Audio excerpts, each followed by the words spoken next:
Bonjour à tous et bienvenue, vous regardez l'autre campagne et aujourd'hui on boucle notre tour d'horizon sur la commune de Vaux-en-Velin. Nous recevons aujourd'hui le maire sortant, Bernard Gelin. Bonjour.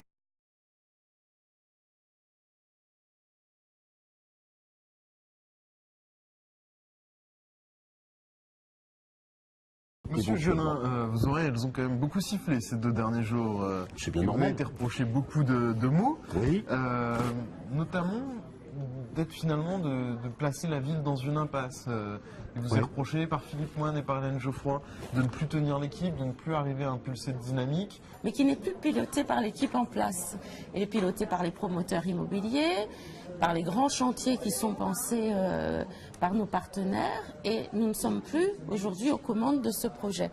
Municipale sortante qui est en total désordre de bataille, qui ne s'entend plus entre elles, le maire est totalement désavoué par ses pairs. Il a aujourd'hui perdu le contrôle du navire, il n'y a plus de capitaine à bord, il n'y a plus de gouvernance, il n'y a plus une vision pour la ville et il est temps de changer. On s'aperçoit aujourd'hui que souvent les élus ne représentent que des groupes de pression divers et variés, des partis politiques, représentent des collectivités locales extérieures à Vaux-en-Velin, représentent des entreprises, mais ne représentent pas les Vaudais, ne sont pas là pour les défendre. On l'a notamment vu lors d'un vote du budget où vos élus ne prenaient même plus la peine de venir au conseil municipal, donc le quorum n'était pas réuni. Une fois.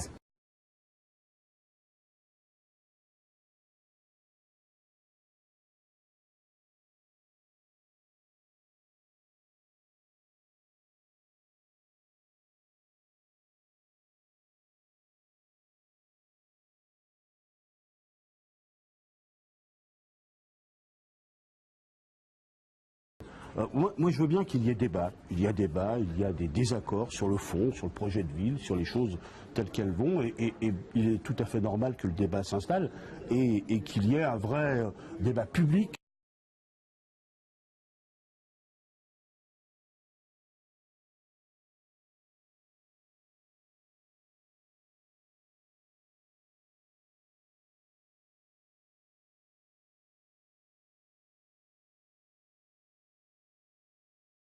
Hier, vous attaquez en disant il y a une urbanisation, on bétonne, on construit du logement, mais on le fait de manière un peu anarchique et la municipalité, on a l'impression qu'elle n'a pas le contrôle.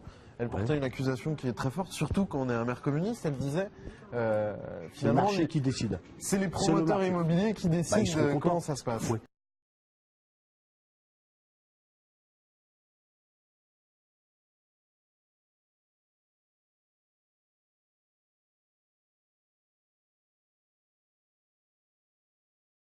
Ce mandat, c'est 90 millions d'euros d'investissement, travaux d'investissement sur les bâtiments de la ville, des nouveaux équipements ou des anciens bâtiments. Construction nouvelle, puisque dans ces 6 écoles, il y a eu construction, agrandissement, et on avait créé 40 classes, mais y compris dans les 6 écoles rénovées, c'est l'ensemble des écoles qui ont été rénovées.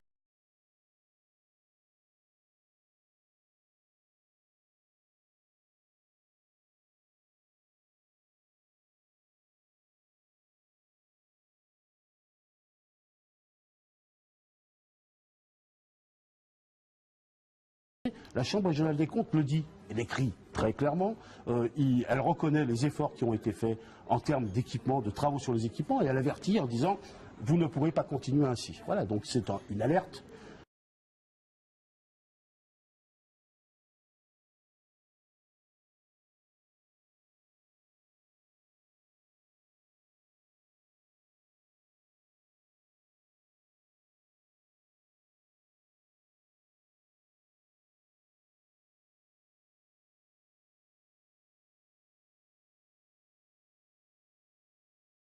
Vous avez été un peu trop gourmand, vous avez trop dépensé. Pas du tout. Je crois que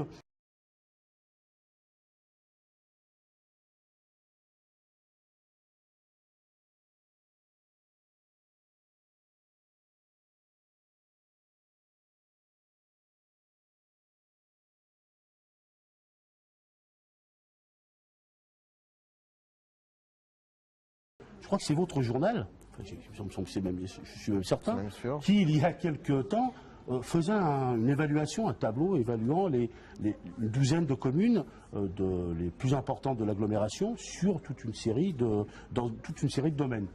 Et alors c'est votre analyse qui confirme ce que nous pensions. Vaux-en-Velin est numéro 1 en termes de sport, enfin, d'investissement dans le domaine sportif, en termes d'éducation. On est, je crois, numéro 2 en termes de culture. Voilà, c'est...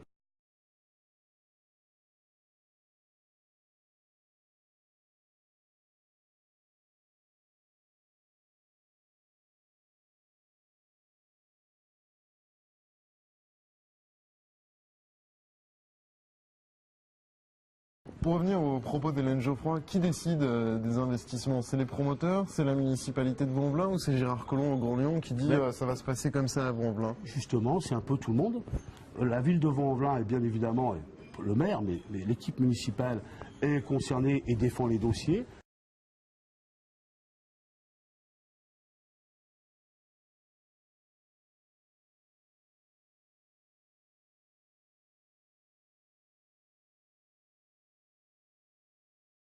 « 70 000 mouvements d'avions en 2008, 120 000 attendus d'ici 2030. Ici, à l'aéroport de Lyon-Bron, le trafic d'affaires ne cesse d'augmenter.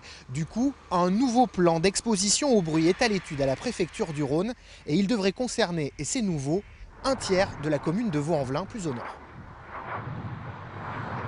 C'est un bruit familier dans le quartier, un bruit qui n'est pas près de s'arrêter.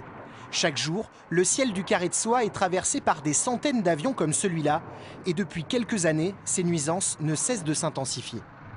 Ce qu'on voit passer aujourd'hui régulièrement, des gros avions quadri-réacteurs qui font 100-150 places, eh bien ça génère beaucoup de bruit. Et quand on est le soir par exemple entre 6h30 et 8h30, on a déjà beaucoup d'avions qui succèdent de l'ordre de... Alors c'est encore assez raisonnable, c'est toutes les 4-5 minutes, mais quand on en aura 2 fois plus, ça sera de l'ordre de toutes les 2 ou 3 minutes. Et là, ça sera vraiment très gênant pour les gens qui habitent ici. Mais ce qui inquiète le plus les associations de riverains, c'est que Vaux-en-Velin figure bientôt dans le nouveau PEB, plan d'exposition au bruit de l'aéroport. L'aéroport est situé ici, donc juste à côté de la commune de Bron. Et donc il y a une zone actuelle, la zone de bruit, elle est ici. Et donc la future zone de bruit qui va être créée va englober de l'ordre de 30 à 40% de Vaux-en-Velin. Si ce PEB est adopté, tous les logements neufs du secteur devront être construits avec une isolation phonique spécifique. Le problème, c'est qu'au Carré de Soie, les immeubles poussent comme des champignons et le risque, c'est qu'à peine fini, ils ne soient déjà plus aux normes. Il est où votre futur appart? Il se trouve là, à l'angle, tout en haut. Ce jeune couple de primo-accédants se sent aujourd'hui spolié. C'est quoi qui vous met en colère? Le fait de ne pas avoir été au courant de ce projet d'agrandissement qui est quand même prévu depuis un certain temps. Nous avons signé pour notre appartement en novembre 2011 et c'était déjà prévu, mais nous, on n'a rien eu comme information. Et le fait que nous ne sommes pas aux normes anti-bruit.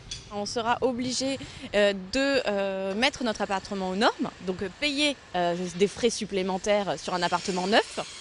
Ou bien il faudra en informer notre futur acquéreur, ce qui apportera forcément une dévalue du bien.